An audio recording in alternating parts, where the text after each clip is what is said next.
2월 7일 월요일. 눈은 없지만 마음으로.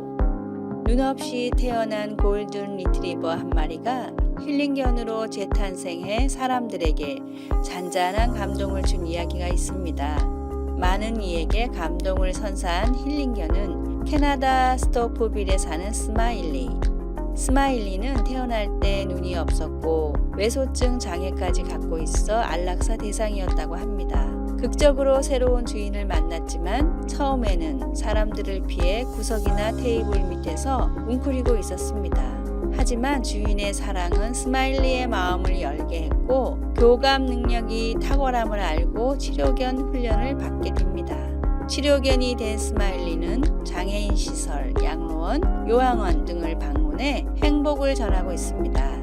두근거리는 심장을 가진 존재로서 생명을 소중히 여기는 마음이 작은 기적을 부르는 게 아닐까 싶습니다. 오늘의 말씀. 각각 은사를 받은 대로 하나님의 여러 가지 은혜를 맡은 선한 청지기 같이 서로 봉사하라.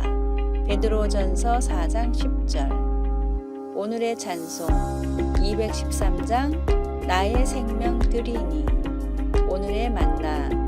세상에서 주님을 만난 사람들은 모두 어둠 속에서 빛을 찾은 사람입니다. 한 줄기 빛이 모든 어둠을 물리치듯 나의 삶도 세상 속에서 복음을 전하는 환한 빛이 되도록 사랑을 실천하십시오. 2월 8일 화요일. 언제든 하나님께. 코로나 바이러스 여파로 우리는 어디를 가든지 이전보다 더 많은 검증 단계를 거쳐야 합니다. 이제는 먼저 예약을 하고 도착하여 입장하기 위해 명부 작성이나 인증 단계를 거쳐가야 합니다. 예방접종을 맞지 않으면 들어가지 못하는 경우도 있고 지시들을 따르지 않으면 들어갈 수가 없게 되었습니다. 구약에서 하나님은 성막 안에 지성소라고 불리는 곳에 들어가기 위한 특별한 규정들을 제정하셨습니다. 성소와 지성소를 분리하는 휘장 뒤로는 오직 대제사장만이 한 해에 한 번 들어갈 수 있었습니다. 아론과 그의 후임 대제사장들은 들어가기 전에 예물을 가져오고 몸을 씻은 후 거룩한 옷을 입어야 했습니다. 그러나 하나님의 지시들은 건강이나 안전 때문이 아니라 이스라엘 백성들에게 하나님의 거룩하심과 우리가 용서가 필요함을 가르치기 위한 것이었습니다. 예수님이 죽으시던 순간에 성서 휘장이 찢어진 것은 우리의 죄를 용서하기 위해 주님이 죽으셨다는 것을 믿는 모든 사람들이 하나님 앞으로 나아갈 수 있다는 것을 상징적으로 보여줍니다. 성소 휘장이 찢어짐으로 우리는 영원히 기뻐할 수 있게 되었습니다. 예수님께서 우리가 언제나 하나님께 가까이 나아갈 수 있게 해주신 것입니다. 말씀. 내 형 아론에게 이르라. 성소의 휘장 안 법궤 위 속죄소 앞에 아무 때나 들어오지 말라. 레위기 16장 2절. 찬송 279장 인애하신 구세주여. 기도. 항상 하나님께 가까이 갈 수 있게 해주신 예수님 감사합니다. 아멘.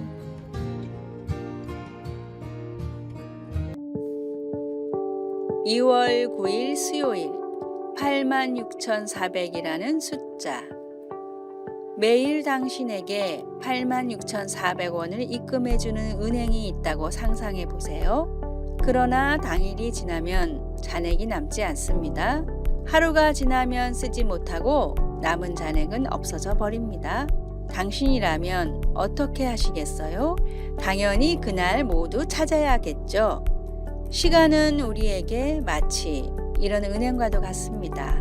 매일 우리는 86,400초를 부여받아 살고 있지만 버려진 시간처럼 그냥 무의미하게 없어져 버릴 때가 많습니다. 그런데 시간은 잔액이 없습니다. 더 많이 사용할 수도 내일을 위해 남겨둘 수도 없습니다. 그러기에 최대한 사용할 수 있을 만큼 시간을 뽑아서 써야 합니다. 지나가는 시간 속에서 건강과 행복과 성공을 위해 하루를 최선을 다해 보내시기를 바랍니다. 오늘의 말씀, 외인에게 대해서는 지혜로 행하여 세월을 아끼라. 골로새서 4장 5절. 오늘의 찬송 201장 참 사랑 되신 말씀.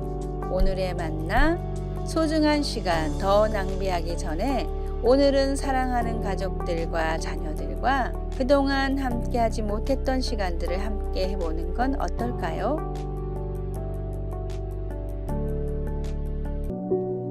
2월 10일 목요일, 강할 수 있는 이유.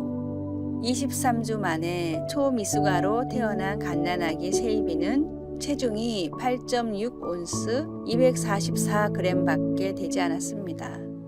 아기가 얼마 살지 못하리라 생각한 의료진은 아이의 부모에게 딸과 함께할 시간이 1시간 밖에 없을 것 같다고 말했습니다. 하지만 세이비는 계속 싸우며 견뎌냈습니다. 아이의 침대 옆에 붙어 있는 분홍색 카드에는 아주 작지만 강한 아이라는 문구가 쓰여 있었습니다. 병원에서 5개월을 보낸 세이비는 기적같이 5파운드 약 2.3kg의 건강한 아이의 모습으로 집으로 갔습니다.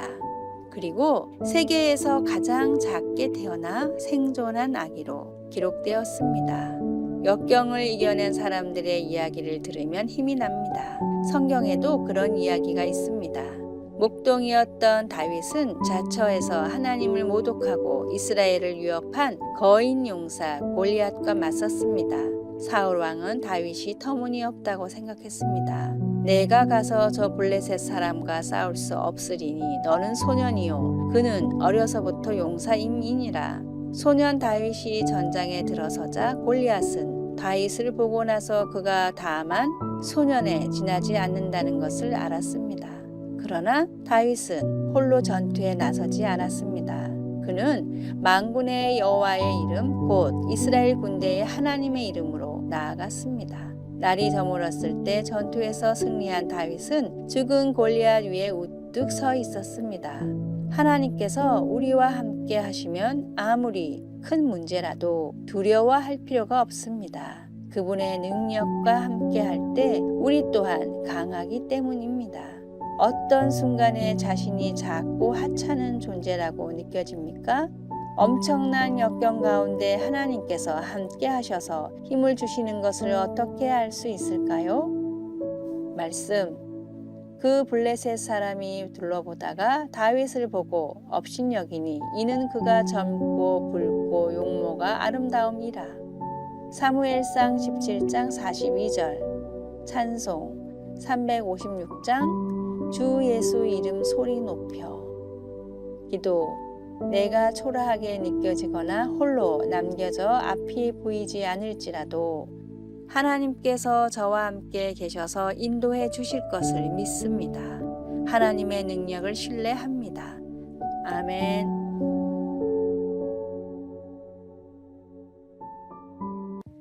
(2월 11일) 금요일, 간디의 신발 한 짝.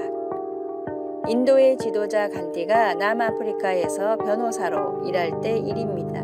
어느 날 간디는 기차를 타고 업무를 하러 가게 되었습니다. 이제 막 떠나는 기차에 도착하여 기차 발판에 오르려 하는데 그만 한쪽 신발이 벗겨져 기차 밖으로 떨어졌습니다. 기차는 이미 출발하고 있었기 때문에 그 신발을 줄 수 없었습니다. 그러자 간디는 신고 있던 한 짝 신발을 떨어진 신발 옆에 던져 놓았습니다. 함께 있던 친구가 몹시 의아해하면서 물었습니다. 왜 나머지 신발을 벗어 던졌는가? 그러자 간디는 잔잔한 미소를 지으며 대답했습니다.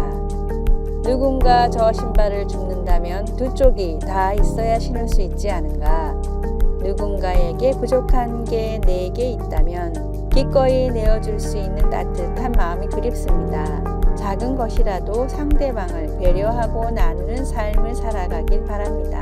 조그마한 배려는 더 큰 사랑을 불러오기 때문입니다. 오늘의 말씀. 손님 대접하기를 잊지 말라. 이로써 부지 중에 천사들을 대접한 이들이 있었느니라. 히브리서 13장 2절. 오늘의 찬송 310장. 아 하나님의 은혜로. 오늘의 만나. 고귀한 정신을 가진 사람은 사랑을 얻기 위해서가 아니라 사랑하기 때문에 행동합니다. 아래의 빨간색 글자 구독을 누르시어 더 많은 전도의 열매를 맺으시기를 기도합니다.